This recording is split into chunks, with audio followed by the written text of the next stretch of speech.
Well, hello, Nerdverse, and I'm back again. We got another interview today. I'm rather excited. I've had some hiccups with scheduling this one. I kind of missed it last time with the with sort of the time structure, the way it works. But we're here today to talk to. I know I'm going to butcher it several times because I'm bad with it. Is it Kieran? That's right, Kieran.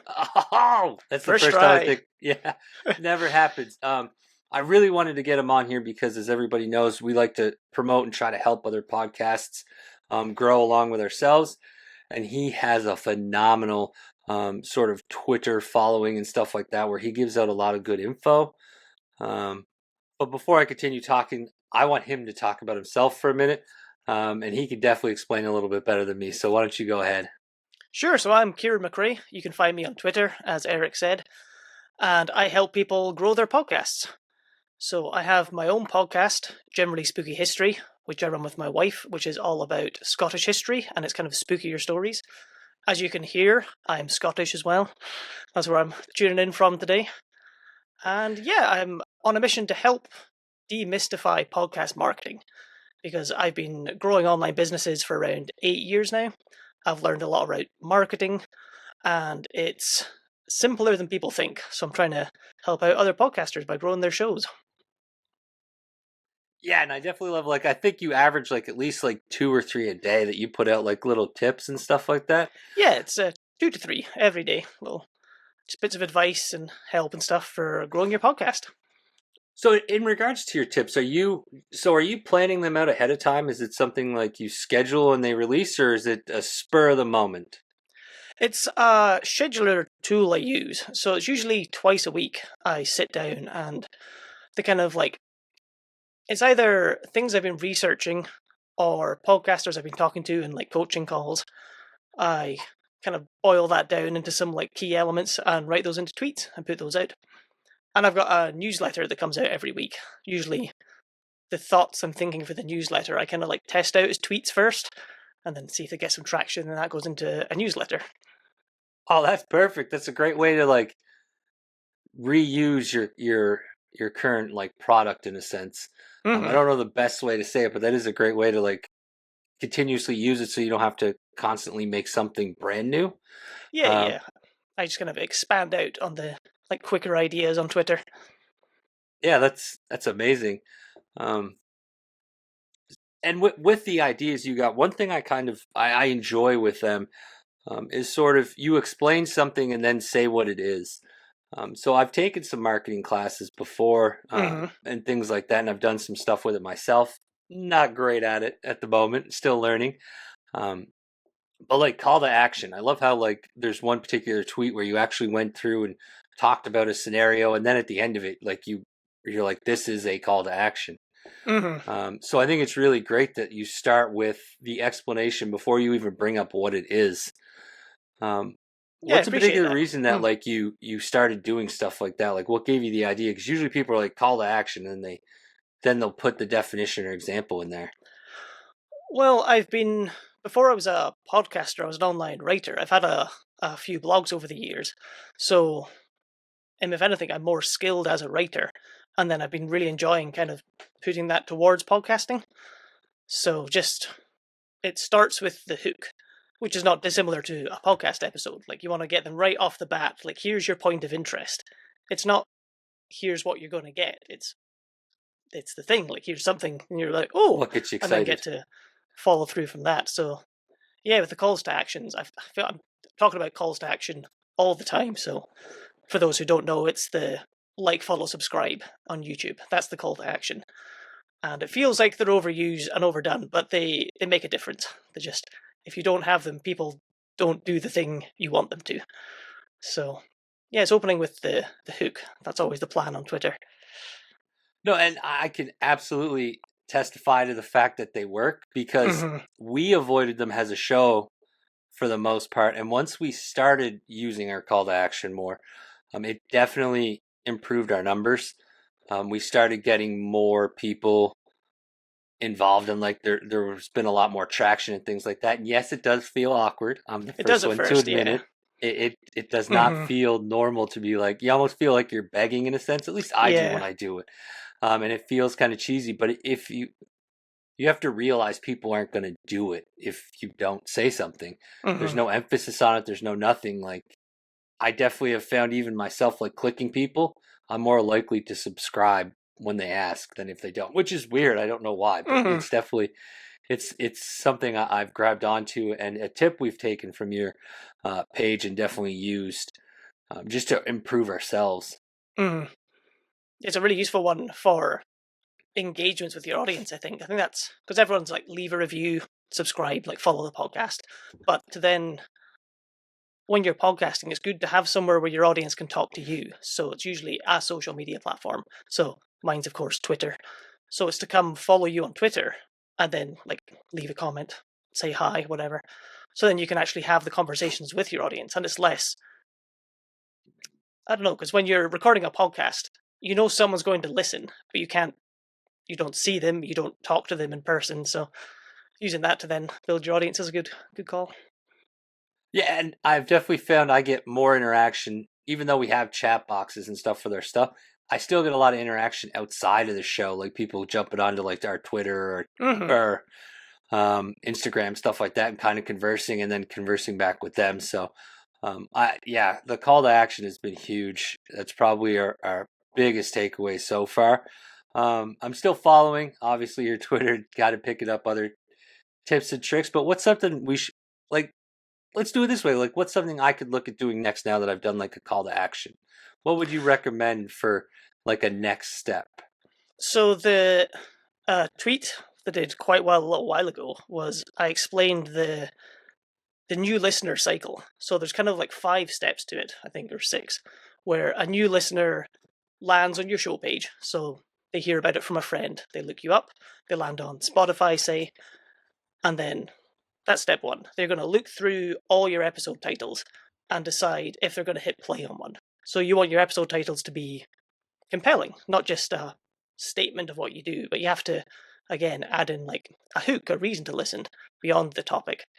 So then they press play, and then after they press play, they hear your introduction, where you've hopefully offered another hook up front, like here's something to stick around for, here's the promise for the episode. You then deliver a great episode, hit the call to action at the end, which one of them could be tell a friend. So then they tell a friend, and you get sent back to step 1, where the new listener then comes in, sees your episode titles, and goes through from there. So kind of drilling down that cycle is really beneficial.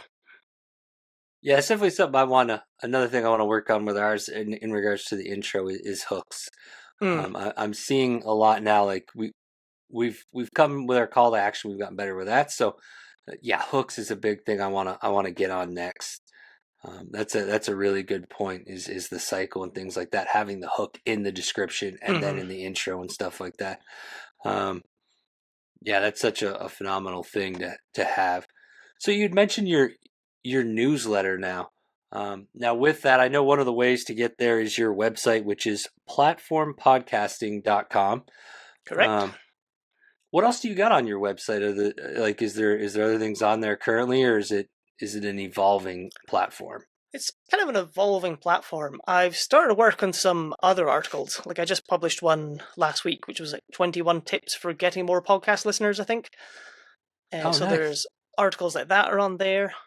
Some of my like coaching services you can get to on there if you want help, like to work with me for growing your podcast. You can get to that there. But yeah, it's mainly just where I host the newsletter, so you can read the past issues. I think issue 19 came out just this Friday past. Oh, nice. That's perfect. So definitely growing and stuff like that. That's exciting to see. Now, I will be honest. I have seen your podcast thing also, like in regards to the spooky stories. Mm. I'm gonna have to jump onto it. I just keep everything's so crazy. I got to give it a listen. So, what got you into doing the particular topic of spooky podcasting? So it's a project my wife and I worked on. So it was during COVID, as so many things are. I think it was Yeah. 2021. We were working away, and my wife has her online business as well, and we each had separate projects we were really passionate about. And we're like, oh, it'd be really fun if we could have a project we worked on together. And she's a phenomenal writer, and she was an English teacher and has an English degree.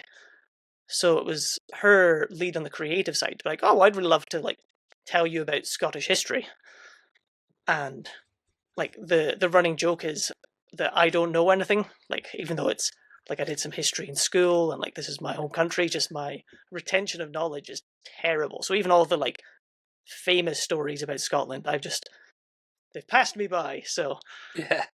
yeah, we decided to work on it together. So it's a cool format. So Ailey, my wife, writes the script and tells the spooky story with all the history of an event or a person from Scotland, and then I kind of like react to it. So she tells it to me. I get to like act as the listener. So I ask questions. I offer a lot of like dad jokes and puns if that's your thing. Oh, definitely. I'm a big dad joke guy. Yeah. But no, that's pretty cool. Like, especially getting to work with your significant other on a Mhm. podcast, like a project, I should say, not just a podcast, is such a great thing. So my next thing is, with both of you being writers and getting to do this podcast, how much do you feel like being a writer is kind of helped you with making a podcast? I think it's been a tremendous help because for certainly for Ailey, because she writes the script, so she comes in scripted and I come unscripted. But Right. so for her, her knowledge of like story structure and things like that, and how to make a story compelling was all learned from writing. But then I do a lot of the episode like descriptions and the titles and things like that. So knowing about how to write a good hook and how to like give away a tease without giving away everything, but also not make it clickbait. Yes, Because that's hard to do today because a mm-hmm. lot of people, they think it's clickbait. They kind of just move on. Yeah, so you It's don't want to go hard to. too like you'll never believe this story from Scotland. You know, you don't want to go too far that way. No, that's for sure. Um, yeah, it's always cool to hear. Like, I did a previous interview too, and someone had a bit of background with audio and stuff like that. Mm. So I was curious as to how that tied in and helped with their podcast, and they also mentioned it. So I definitely wish I had more of a background in something that could relate to my podcast, other than I played a lot of video games. But Ah, no, knowledge is everything. yeah, no, it definitely is. So when you're doing your like a podcast, Mm. how would you recommend someone sort of choose what they're going to do it about? Like, if they don't have like experience with, like, let's say, like anything to do with the audio, video, or like writing component. If I'm just somebody that's just going to sit down for the first time and kind of do a podcast, how do you think they should go about sort of selecting what they're going to do it about? So, like, niche selection. Well, it depends what you want to get out of it. Because for Ailey and I, we wanted a project to do together. Like, we didn't have grand plans of making it into a business or like making Yeah. money from it or anything, which we have managed to do. But it wasn't the initial aim. So it kind of depends what you're coming into it with. Because if it's a wonderful way to connect with people is a podcast. So if there's something you want to learn about, like it's a fantastic way to talk to experts in that field to get like free coaching essentially. Like they can get them to hop on a call with you for an hour to tell you all about whatever it is you're wanting to learn about or improve at. So that's kind of a one angle. Or if there's stories you want to tell, that's kind of the other way to look at it. Just what do you love? Like, what do you enjoy? What do you talk about to your friends? What so much that they're just like, we don't want to hear it anymore. Uh, that's probably one of the better answers I've ever heard in regards to podcasts, because you didn't jump into just doing something you enjoy. You also incorporated, like, if you want to learn about a topic. I never considered that. Like, Hmm. I don't have to be an expert on what I'm talking about. I could do a topic that I'm curious about and grow with my podcast. So Yes, that's and kind of a cool way. a good example of that is the Mad Fientist podcast, which is if you're familiar with the financial independence, retire early movement. He found it, like found blogs. He was like, "Oh, this is really cool. I want to like save all my money and retire early, and I want to talk to the people who've done it before me." So, oh, if I start a podcast, I can email them to ask questions. Be like, "Oh, I want to talk to you about like retirement accounts," and Right? which it's not everyone's cup of tea, but he was really into it. So then he got to sit down and talk to them about it. So I think there's, well, I can't. It wasn't a regular podcast, want to say there's 40 or 50 episodes, and it was him moving through this journey, but like, oh, I want to find this out. So if you're a listener and you also want to find it out, you get to kind of go along for the ride. Yeah, that's awesome because Mm. any of his questions I would probably have also in regards Yeah, to right. what it is. So since he's learning it too, yeah, that's a pretty cool way to do it. And like I said, I never considered doing a podcast like that. I always figured since I don't have the other criteria, I'd at least want to know my subject. Mm-hmm. Just because that way I have some knowledge going into it and it's not quite as intimidating. But yeah, learning would be a fun way to do a podcast. Yeah. No, for sure. Now, with my next particular thing, you said your newsletter comes out once a week on Fridays. Fridays? Okay. Yeah. And that's just kind of you're expounding on sort of like what hits on Twitter, what people are really into. Yeah, it's one actionable tip for growing your podcast. So, edition that came out recently was all about trailer swaps. So how to set those up for your podcast to help grow it. I actually had someone just hit me up for that. I'm kind of curious Yeah, now did they? Nice. they're watching your Twitter now. That'd be cool. Yeah, because I'm working on trailers currently in regards to like doing it. So, yeah, it's pretty neat. Trailer swaps. So, are you big on them? And how long should a trailer be? For a trailer swap, like 60 seconds is like a good length. So you say who you are, what you do, who it's for, and where to listen. Just hit those four key points, and you've got yourself a trailer. And then, so you'd contact another trailer, maybe in a similar niche or like crossover niches. So, for instance, if you have a podcast about marathon running, you might find another podcast about like sports psychology and like swaps because they're like your audiences will probably cross over. So, yeah, then at the start, middle, or end of your podcast, wherever you want to do it, you play their trailer, they play your trailer, and you get your podcast in front of another audience. It's an awesome idea. That's why I've kind of jumped on it. I've talked to them. I still have to record it. Unfortunately, I've been kind of busy, so I'm gonna give it a go. Though now I know what to talk about when I'm editing this episode. I'll definitely take notes of the 4 things, write them down, to make sure that I make a good trailer. But it's been such a great time, like just chatting about all this. What is? So last thing I want to do is what is something you'd say to someone if they're looking to start a podcast? What is that one thing you'd say to them if they come to you and they're like, I think I want to start a podcast? Just start in any way you can as soon as you can, because you won't until you start doing it. It's impossible to get better at it, and like you won't nail it on your very first episode, and that is totally fine. But it'll start learning your skills, and you'll start getting yourself out there, learning about marketing and audio and production. So just start, because it's a bigger travesty when you don't. Like I have a friend who wants to start a movie podcast, and I've been encouraging him to do it, and it is 5 years later, and he hasn't started yet, and it's just such a shame because he loves movies and he loves talking about them. He talks my ear off about movies when I like movies. They're fine, you know. Yeah. So don't be that guy. Just go and get started. I mean, well, folks, you've heard it here. So he has stated it. Get her going. And I think that's it. I think we've had a great little talk. Everyone now knows where to find you. It is platformpodcasting.com. You can also find him on Twitter. Where else? Where else are we looking at you for? Those are the main 2 places. Twitter at Kieran McRae. Okay, folks. So you got that. And then also, what's the podcast you're running right now?